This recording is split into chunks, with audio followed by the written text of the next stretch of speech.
Si sono da poco chiuse le urne elettorali fino alle ore 14 aperte. I cittadini hanno avuto così la possibilità di votare per il rinnovo dei consigli comunali e scegliere per il prossimo sindaco. Gli eventuali ballottaggi nei 13 centri dove si vota con il sistema proporzionale sono previsti per il 24 e 25 ottobre prossimo.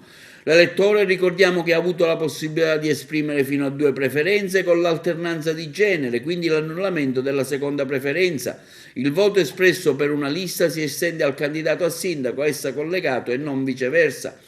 I comuni più grandi interessati al voto sono stati Vittoria in provincia di Ragusa, Alcamo nel Trapanese, Caltagirone, Adrano e Giarre in provincia di Catania, Lentini, Noto, Pachino e Rosolini in provincia di Siracusa, San Cataldo nel Nisseno. Nella nostra provincia si è votato presso i comuni di Favara, Porto Empedocle, Montallegro, San Biagio Platani e Canicattì. Queste le percentuali dei votanti rilevati dalla regione siciliana fino alle ore 22 di domenica. A Canicattì hanno votato 13.729 persone, il 41,88%. Rispetto alle elezioni precedenti si è registrato il 63,95%, quindi Canicattì ha avuto un calo del 22,7%.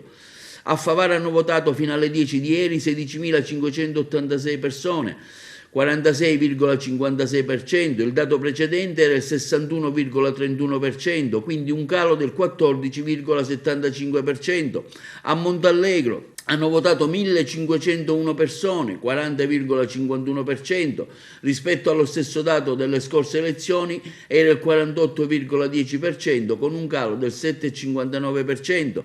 A Montevago si sono registrati 1.661 votanti, pari al 54,21%. Rispetto alla precedente tornata elettorale ha votato 68,81%, quindi quest'anno c'è stato un calo del 14,60%.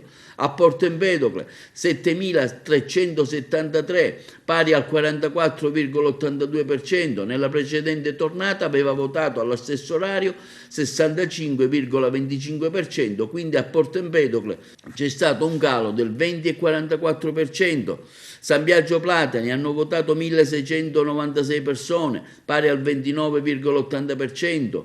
Rispetto allo scorso tornata elettorale si era registrato un'affluenza pari al 42,13%, quindi con un calo del 12,33%. Ricordiamo che questi dati sono inerenti alle ore 22 di ieri sera.